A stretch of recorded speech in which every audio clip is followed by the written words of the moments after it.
3 دن کے لیے ذرا تجرباتی طور پر کوشش کریں. 3 دن کے بعد چوتھے دن کی نماز کی حالت ذرا مجھے بتائیے گا. لوگ ایسے ٹکرے مارتے ہیں عبادتوں کے اندر، وہ حلاوت ختم. وہ کیوں نہیں ہے؟ کہ لوگوں کی نگاہوں کی حفاظت نہیں. مفتی صاحب کے بیانات سننے کے لیے مفتی صاحب کے آفیشیل چینل مفتی مجود امین کو سبسکرائب کیجیے. بزرگان محترم، برادران اسلام، گزشتہ جمعے کو ایک انتہائی اہم موضوع پر بات کی تھی، اور اس میں جو بنیادی نقطہ تھا وہ یہ تھا کہ یہ جو اس وقت ہمارے یہاں میڈیا یا سوشل میڈیا کا جو فساد ہے، اس نے ہماری زندگیوں کو کتنا متاثر کیا. لیکن ایک فساد اس کا ایسا ہے کہ جس فساد نے ہر ایک کو متاثر کیا ہے، چاہتے ہوئے بھی اور نہ چاہتے ہوئے. اور حقیقت میں اس فتنے کی وجہ سے لوگ ایک ایسے گناہ میں مبتلا ہو چکے ہیں کہ جو گناہ اب گناہ نہیں رہا، یعنی گناہ اس طور پر نہیں رہا کہ لوگوں نے اس کو گناہ سمجھنا چھوڑ دیا. اور وہ گناہ اور وہ فساد ہے بد نظری کا، غیر محرم عورتوں کو دیکھنے کا. یہ وبا اور یہ گناہ اب اتنا عام ہو گیا کہ اب اگر اس کو کسی ایسی مجلس میں یا ایسے ماحول میں گناہ کہا جائے جو کہ دینی ماحول نسبتاً کم ہو، تو لوگ حیرانی سے دیکھتے ہیں. یہ کیا بات؟ یہ کون سی دقیانوسی باتیں؟ بھائی 2024 میں ہم جی رہے ہیں، ممکن کیسے ہے؟ اور لوگ اس کے لیے بڑے بڑے دلائل بھی دیتے ہیں، اس کے لیے بڑے بڑے آرگیومنٹس ہیں لوگوں کے پاس، وہ میں انشاءاللہ عرض کروں گا. سب سے پہلے تو یہ سمجھیے کہ دین شریعت ہمیں قرآن مجید کیا کہتا ہے. قرآن مجید ہمیں کہتا ہے قُلْ لِلْمُؤْمِنِينَ يَغُضُّوا مِنْ أَبْصَارِهِمْ وَيَحْفَظُوا فُرُوجَهُمْ. اور اگلی ہی آیت میں اللہ تعالیٰ فرماتے وَقُلْ لِلْمُؤْمِنَاتِ يَغْضُضْنَ مِنْ أَبْصَارِهِنَّ وَيَحْفَظْنَ فُرُوجَهُمْ، کہ اے نبی آپ مومنوں کو کہہ دیجئے، مسلمانوں کو کہہ دیجئے کہ اپنی نگاہوں کو نیچے رکھا کریں. وَيَحْفَظُوا فُرُوجَهُمْ، اور ان سے کہیں تاکہ وہ اپنی شرمگاہوں کی حفاظت کر سکیں. معلوم یہ ہوا کہ بدنگاہی اور شرمگاہ کی حفاظت کا نہ ہونا یا اس کو ایسے محل میں استعمال کرنا جو کہ شریعت نے جس کو ناجائز قرار دیا ہے، اس کا براہ راست ڈائریکٹلی تعلق ہے. اور پھر اگلی ہی آیت میں اللہ فرما رہے ہیں وَقُلْ لِلْمُؤْمِنَاتِ، اور خواتین کو بھی کہہ دیجئے کہ کیا کریں، وہ يَغْضُضْنَ مِنْ أَبْصَارِهِنَّ وَيَحْفَظْنَ فُرُوجَهُنَّ، اور وہ بھی اپنی نگاہوں کو نیچے رکھیں اور اپنی شرمگاہوں کی حفاظت کریں. آج بدنگاہی، بدنظری، جیسے میں نے عرض کیا، اب یہ گناہ نہیں سمجھا جاتا. اس کے گناہ ہونے کا تصور ہمارے ذہنوں سے ختم ہو گیا، حالانکہ یہ گناہ ہے. اور شیطان کے تیروں میں سے ایک النظر سہم من سہوم الشیاطین، حدیث کے الفاظ ہیں کہ نظر شیطان کے تیروں میں سے ایک ایسا تیر ہے کہ جس کا وار جو ہے وہ بہت کم کھالی جاتا ہے، یعنی کہ عام طور پر اس کا وار جو ہے وہ انسان کو زخمی کر دیتا ہے، یعنی انسان اس سے متاثر ہو جاتا ہے۔ نگاہوں میں حیا، چاہے عورتیں ہوں چاہے مرد ہوں، چونکہ اس وقت یہاں مرد مخاطب ہیں، تو میں آپ حضرات سے جو ہے وہ بات کر رہا ہوں کہ نگاہوں کی حیا یہ ایک دین اسلام کا شعبہ ہے۔ آپ صلی اللہ علیہ وسلم نے فرمایا کہ ایمان کے 70 یا اس سے کچھ زائد شعبے ہیں، ادنا جو اس کا شعبہ ہے، حصہ ہے، وہ یہ ہے کہ راستے سے تکلیف دہ چیز کو ہٹا دینا، والحیاء شعبۃ من الایمان، اور حیا بھی ایمان کے شعبوں میں سے ایک شعبہ ہے۔ بدحیائی، بے حیائی اور بدنگاہی یہ وہ گناہ ہے کہ جس گناہ پر انسان عام طور پہ جب اس کا عادی ہو جاتا ہے تو پھر اس کی لت لگ جاتی ہے اور پھر جو ہے اس کا چھوٹنا محال ہو جاتا ہے۔ بعض گناہ ایسے ہوتے ہیں کہ عمر ڈھلنے کے ساتھ وہ گناہ کرنے کی ہمت ختم ہو جاتی ہے، جیسے چوری ہے، ڈکیتی ہے۔ ایک میں مثال دے رہا ہوں، عمر بڑھ رہی ہے، گناہ کرنے کی ہمت کیا ہو رہی ہے؟ کم ہو رہی ہے، جسم کمزور ہو رہا ہے نا۔ یہ ایسا گناہ ہے بدنگاہی اور بدنظری کا کہ عمر بھی بڑھتی رہے، چونکہ اس کا جسم کی صحت سے کوئی تعلق نہیں ہے، نظر سے دیکھنا ہے، نظر اپنی خراب کرنی ہے، تو بوڑھے بوڑھے لوگ بھی اس میں ملوث ہیں، جوان تو ہیں۔ اور جو میں نے کہا کہ ایک وقت وہ تھا کہ اس بدنگاہی اور بدنظری کے گناہ کو کرنے کے لیے مواقع ہوتے تھے، اختلاط ہوتا تھا، سینما ہال ہوتے تھے اور دیگر چیزوں، یعنی کچھ پاپڑ بیلنے پڑتے تھے، اور اب وہ رہی صحیح کسر موبائل نے بالکل ہی ختم کر دیا۔ وہ ہر قسم کے تکلفات جو اس گناہ کو کرنے کے لیے کبھی کبھار میسر آتے تھے، اس سوشل میڈیا کے دور نے اور اس میڈیا کے دور نے ان تکلفات کو ختم کر دیا۔ بزرگان دین فرماتے ہیں کہ بدنگاہی اور بد نظری کے اس گندے گناہ کا سب سے پہلا شکار انسان کے جو قلب پر ہوتا ہے، جو اس کا اثر ہوتا ہے، وہ یہ ہوتا ہے کہ عبادت کے اندر سے حلاوت ختم ہو جاتی۔ یہ جو آپ حضرات اور مختلف لوگ سوال کرتے ہیں نا کہ جی دل نہیں لگ رہا، دھیان نہیں ہے نماز میں، یقین جانیے 99% اس کے اندر کردار بدنظری کا ہوتا ہے، غیر محرم عورتوں کو جان بوجھ کر دیکھنے کا ہوتا ہے، مستقل دیکھنے کا ہوتا ہے، اس ماحول میں رہنے کا ہوتا ہے کہ اللہ تعالیٰ اس گناہ کی نحوست سب سے بڑی یہ ہے کہ سب سے پہلے اس گناہ کی نحوست کی وجہ سے عبادت کا مزہ نکل جاتا ہے، مزہ ہی نہیں آتا، ختم ہو جاتا ہے۔ آدمی کعبۃ اللہ کے اندر ہوتا ہے، عبادت کا مزہ نہیں آ رہا ہوتا۔ اور یہی وہ بات ہے جو میں نے شروع میں عرض کی کہ بعض حضرات کہتے ہیں بھائی کہاں تک بچیں، اب تو حج اور عمرے میں بھی جو ہے اختلاط ہوتا ہے مرد و عورت کا، مطاف کے اندر مرد و عورت ہوتے ہیں، کیسے بچیں؟ بچنے والے بچتے ہیں۔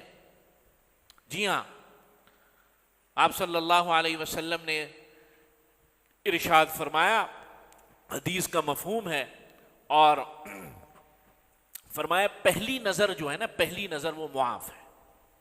پہلی نظر یعنی غیر اختیاری طور پر جب غیر محرم پر نظر پڑ جائے تو وہ کیا ہے؟ معاف ہے۔ ایک غیر اختیاری طور پر نظر پڑی، بس یہ نظر پڑی یہاں تک، اب اس کے بعد نیچے۔ جب ایسا حالات ہوں کہ مرد و زن کا اختلاط اس قدر ہو جائے تو پھر اس کے اندر اس کی گنجائش ہے کہ نظر پڑی اور فوراً نیچے. اب یہ نہیں کہ نظر پھاڑ پھاڑ کے دیکھ رہے ہیں کہ جی پہلی نظر ہے اس کو 25 منٹ کا کر لیا جائے. آپ سمجھ رہے ہیں بات؟ ہاں، یہ لوگ اپنے مقصد کی باتیں نکالنے میں تیز ہوتے ہیں نا بہت زیادہ آج کل کے، کہ پہلی نظر مولوی صاحب نے بولا تھا کہ وہ تو اس میں گنجائش ہے غیر اختیاری، تو غیر اختیاری نظر پڑی، اب تو اختیار کے ساتھ یہ پہلی نظر اس کو انجوائے کرو، 10-15 منٹ دیکھتے ہیں اس کو. نہیں، پہلی نظر کا مراد وہ غیر اختیاری نظر اور اس کے بعد نیچے. اللہ تعالی قرآن مجید میں دونوں کو ارشاد فرما رہے ہیں، مومنوں کو بھی اور مومنات کو بھی، خواتین کو بھی اور مردوں کو بھی. نبی کریم صلی اللہ علیہ وسلم ایک موقع پر اپنے گھر میں تشریف فرما تھے. آپ صلی اللہ علیہ وسلم کی 2 ازواج مطہرات، ہماری مائیں حضرت ام سلمہ رضی اللہ تعالی عنہا اور حضرت میمونہ رضی اللہ تعالی عنہا، وہ حضور کے ساتھ بیٹھی ہوئی تھی. اتنے میں حضرت عبداللہ ابن ام مکتوم رضی اللہ تعالی عنہ، یہ نابینا صحابی تھے، یہ تشریف لائے، یعنی انہوں نے اجازت طلب کی آنے کی کہ یا رسول اللہ میں آ جاؤں. آپ صلی اللہ علیہ وسلم نے دونوں کو فرمایا کہ جاؤ اندر جاؤ. تو حضرت ام سلمہ نے کہا افیا وہ تو اندھے ہیں، یعنی دیکھ نہیں سکتے. آپ سمجھ رہے بات؟ حضرت ام سلمہ نے کہا حضرت عبداللہ ابن ام مکتوم تو نگاہ نہیں رکھتے، اندھے ہیں، دیکھ نہیں سکتے.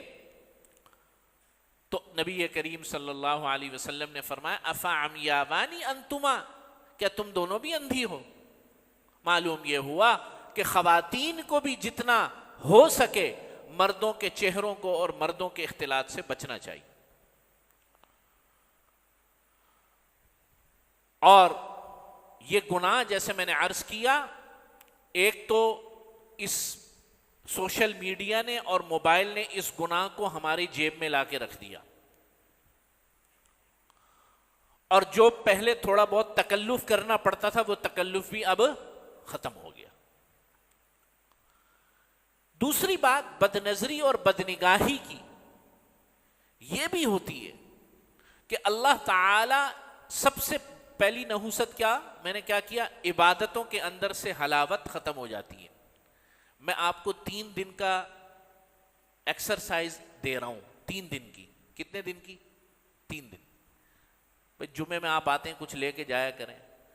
3 دن آپ یہ بد نظری نہ کریں، ویسے تو ساری زندگی نہ کریں. 3 دن کے لیے ذرا تجرباتی طور پر کوشش کریں کہ ہم بد نظری سے بچیں گے، اور جہاں کہیں غیر اختیاری طور پر ہوگی تو فوراً نگاہ کو پھیر لیں گے، اوائڈ کرنے کی کوشش کریں گے. 3 دن کے بعد 4تھے دن کی نماز کی حالت ذرا مجھے بتائیے گا. آپ میں سے 2-4 افراد ذرا تیار ہو جائیں، اور آج کیا دن ہے؟ جمعہ، ہفتہ اتوار پیر، یہ 3 دن اس طرح گزاریں. منگل کو اپنی نماز کی کیفیت آپ مجھے بتائیے گا. میں اتنا شور ہو کر اور اتنے اعتماد کے ساتھ بات کر رہا ہوں. لوگ ایسے ٹکرے مارتے ہیں عبادتوں کے اندر، وہ حلاوت ختم، قرآن شریف کرنے کی تلاوت کا مزہ ختم، ذکر و اذکار کی وہ کیفیت نہیں ہے. وہ کیوں نہیں ہے؟ کہ لوگوں کی نگاہوں کی حفاظت نہیں. اور دوسرا اس گناہ کی نحوست کہ اللہ تعالی برکت کو ختم فرما دیتے ہیں رزق سے. رزق سے برکت اٹھ جاتی. کہنے کو بہت زیادہ ہے لیکن برکت کا مفہوم الگ ہے. اللہ تعالیٰ برکت کو اٹھا لیتے کیونکہ یہ ایک مستقل گناہ ہے. اللہ نہ کرے خدا نہ خواستہ آدمی چوری کرتا ہے تو سارا دن چوری کرتا ہے، دن کے ایک وقت میں کرتا ہے، ہفتے میں 1 دن کرتا ہے، مہینے میں 1 دن کرتا ہے، یا سال میں 2-4 دفعہ کرتا ہے. یعنی ایک مستقل گناہ نہیں ہے. اللہ معاف فرمائے، اللہ بچائے، زنا آدمی کرے تو کسی دن کے اوقات میں کسی وقت میں کرے گا. یہ ایسا گناہ ہے، یہ ہر وقت ساتھ ہے، ہر وقت اس کی خباثت ساتھ چلتی رہتی ہے.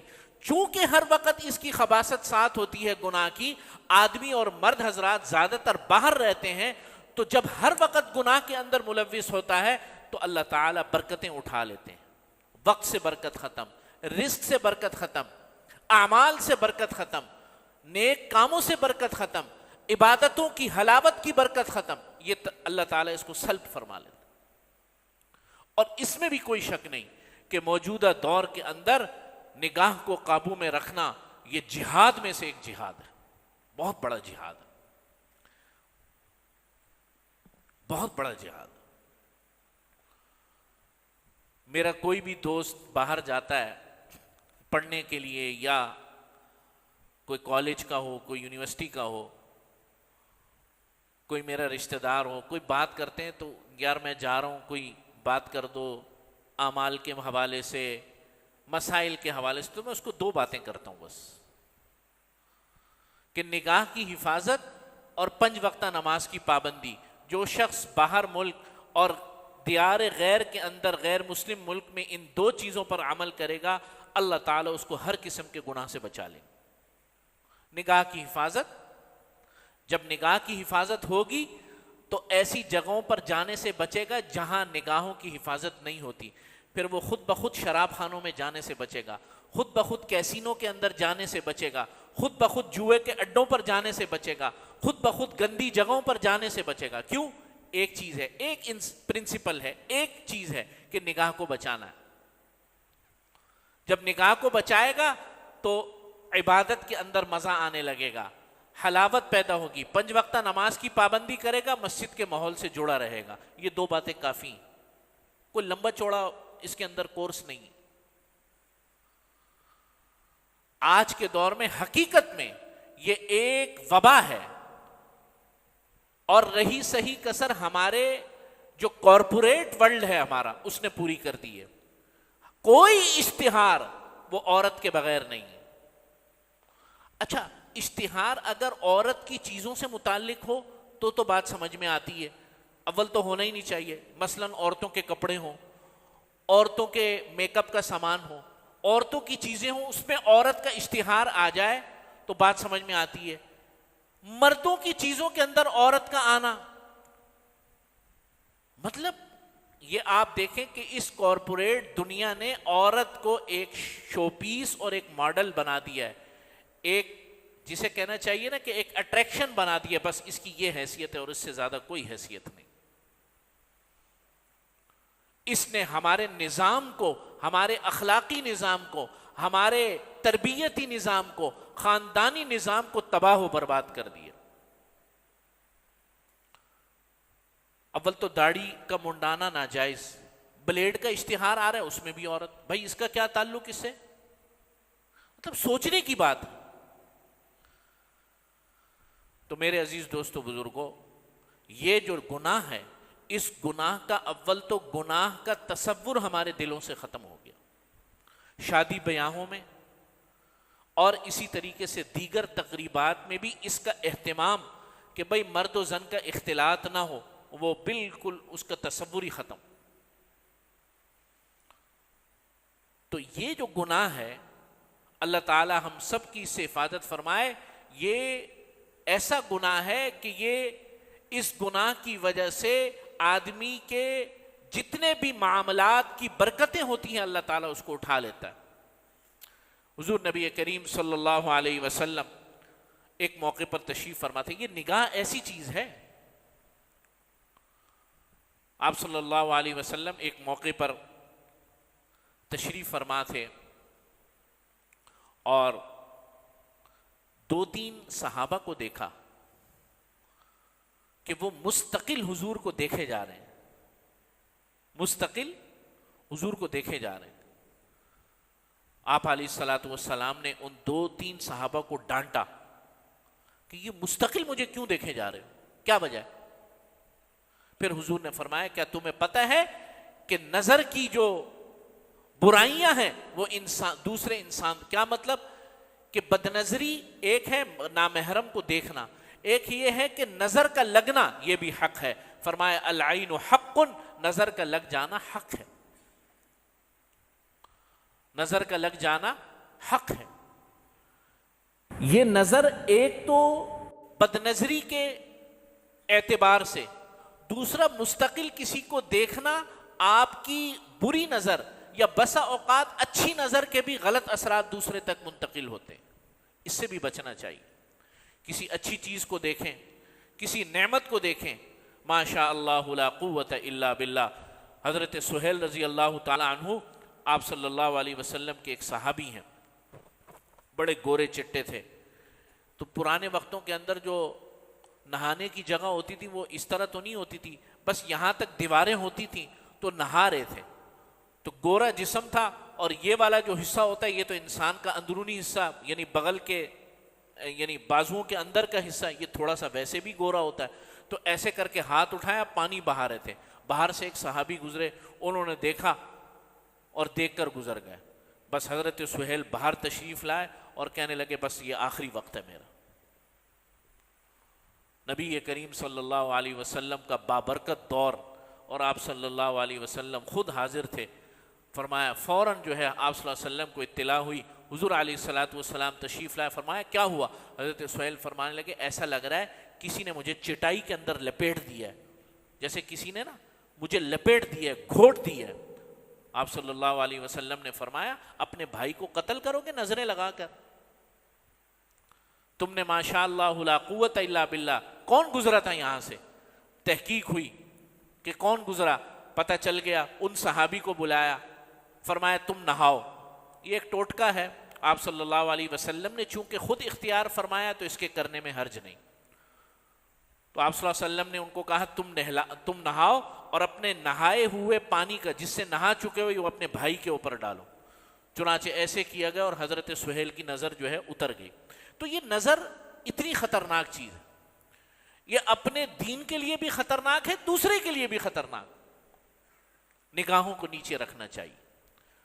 یہ جو قرآن مجید کا حکم ہے قُلْ لِلْمُؤْمِنِينَ يَغُضُّوا مِنْ أَبْصَارِهِمْ کہ نگاہوں کو نیچے رکھو، اس میں دونوں باتیں شامل ہیں۔ ایک تو نامحرم کے اوپر نظر نہ پڑے، بد نظری نہ ہو، بے حیائی کی بات اور وہ آنکھوں میں نہ آئے، یہ بھی تعلق ہے۔ اور دوسری بات یہ کہ مستقل کسی چیز کو دیکھنے سے نظر لگنے کا اندیشہ ہے، اس اندیشے کی وجہ سے بھی قرآن مجید نے منع فرمایا۔ اللہ سے دعا ہے اللہ تعالی ہم سب کو توفیق عمل نصیب فرمائے۔ وآخر دعوانا الحمدللہ۔